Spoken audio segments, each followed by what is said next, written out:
दोस्तों दुबई दुनिया की मॉडर्न तरीन जगहों में से एक है। बड़ी बड़ी बिल्डिंग्स, शॉपिंग मॉल्स और घूमना फिरना हो या फिर कारोबार के हवाले से लाखों लोग पूरी दुनिया से दुबई का रुख करते हैं। ये दुबई जो आज दुनिया की मॉडर्न तरीन सिटीज़ में शामिल है, कभी एक सहरा हुआ करता था। दुबई ने यह सफ़र कैसे तय किया और कैसे एक सहरा से एक मॉडर्न सिटी में तब्दील हुआ, आज की इस वीडियो में आपको दुबई की मुकम्मल हिस्ट्री के बारे में बताया जाएगा कि दुबई एक सहरा से एक मॉडर्न सिटी में कैसे तब्दील हुआ। अगर आपको वीडियो अच्छी लगे तो लाइक ज़रूर कीजिएगा और हमारे चैनल को सब्सक्राइब करके बेल को प्रेस करें ताकि आप हमारी आने वाली इंटरेस्टिंग और इसी तरह की इंफॉर्मेटिव वीडियोस आप तक पहुंचती रहें। दोस्तों 1833 में एक कबीला जिसका नाम बनी यास था, जहां आज दुबई है, यहां आकर रहने लगे। इस वक्त ये इलाका एक सहरा हुआ करता था और ये अबू धाबी के कंट्रोल में था। दुबई उस वक्त मछेरों का एक गांव कहलाया करता था। 1912 में दुबई की हुक्मरानी शेख सईद बिन मखदूम के पास आ गई और उन्हीं को दुबई का बानी भी समझा जाता है। 1958 में दुबई के हुक्मरान शेख राशिद बिन सईद अल मखदूम बन गए। दोस्तों यही वो इंसान थे जिन्होंने दुबई को सहरा से एक शहर में तब्दील किया। 1963 में उन्होंने दुबई क्रैक, जहां बहरी जहाज़ आकर रुका करते थे, इसको गहरा करवाना शुरू कर दिया। ये जगह बहुत छोटी थी जिसकी वजह से बड़े जहाज़ यहाँ पर नहीं रुक सकते थे। उन्होंने इस पर बहुत ज़्यादा पैसे खर्च किए थे, इतने ज़्यादा कि ये दुबई की सालाना आमदनी से भी कई गुना ज़्यादा थे। लेकिन शेख राशिद जानते थे कि इसके बाद दुबई की इकॉनमी पर बहुत बड़ा असर पड़ेगा और आखिरकार ये प्लान कामयाब हो गया और दुबई में बड़े बड़े जहाज़ भी आकर रुकने लगे, जिसकी वजह से दुबई में गोल्ड की मार्केट भी बढ़ने लगी। शेख राशिद को इंफ्रास्ट्रक्चर का बहुत शौक था, जिसकी वजह से शेख राशिद ने दुबई को शहर की शक्ल देना शुरू कर दी।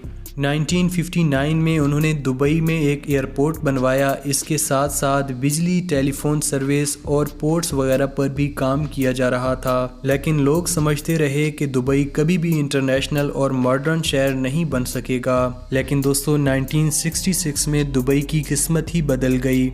इस वक्त दुबई में तेल दरियाफ्त हुआ, लेकिन तेल के ज़खायर कुछ ज़्यादा नहीं थे। फिर कुछ सोच विचार के बाद दुबई के शेख राशिद अल मखदूम ने कहा कि दुबई सिर्फ तेल पर ही डिपेंडेंट नहीं रह सकता। इसके बाद उन्होंने दुबई में दुनिया भर के आर्किटेक्चर्स को बुलवाया और बड़े बड़े प्रोजेक्ट शुरू कर दिए। 1979 में दुबई में वर्ल्ड ट्रेड सेंटर नामी एक ऊंची बिल्डिंग तामीर की गई और ऐसे कई प्रोजेक्ट्स दुबई में शुरू किए गए। 1981 में शेख राशिद की वफात हो गई। आज जो दुबई के हुक्मरान हैं यानी शेख मोहम्मद बिन राशिद अल मखदूम, ये शेख राशिद के बेटे हैं।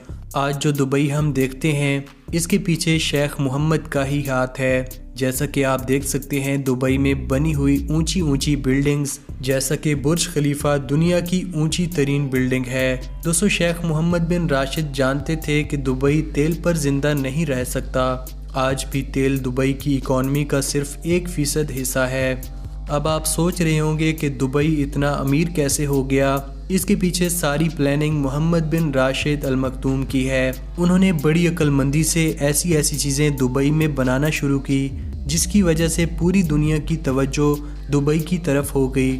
जैसा कि दुनिया की ऊंची तरीन इमारत बुर्ज खलीफा, दुनिया के बड़े मॉल्स में से दुबई मॉल, दुनिया के बड़े और आलीशान होटल्स में से बुर्ज अल अरब, मसनूई जजीरे या फिर दुनिया की बेहतरीन एयरलाइन में से एमिरेट्स एयरलाइन भी शामिल है। इन सारी अट्रैक्शंस की वजह से दुनिया के हर कोने से लोग दुबई में आते हैं। दुबई की इकॉनमी का सबसे बड़ा हिस्सा कार्गो पोर्ट है, जिसको जबल अली भी कहते हैं। ये मिडल ईस्ट का सबसे मसरूफ़ तरीन पोर्ट है। दुबई में टैक्स की कमी की वजह से बहुत सारी दुनिया जहां की कंपनीज काम कर रही हैं।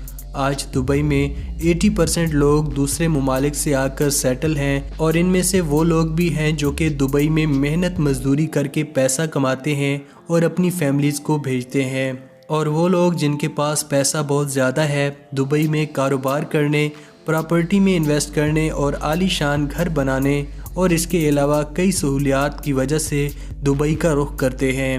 دوستو یہ سارا کچھ دبئی کے شیخ محمد بن راشد ال مکتوم کی محنت اور کام کا نتیجہ ہے، جس کی وجہ سے دبئی آج دنیا کے ماڈرن ترین شہروں میں سے ایک ہے۔ دوستو یہ تھی آج کی ہماری ویڈیو، اگر آپ کو اچھی لگی ہے تو لائک ضرور کیجیے گا۔ ملتے ہیں ایک نئی ویڈیو کے ساتھ، تب تک اپنا اور اپنے گھر والوں کا خیال رکھیے گا۔ اللہ حافظ۔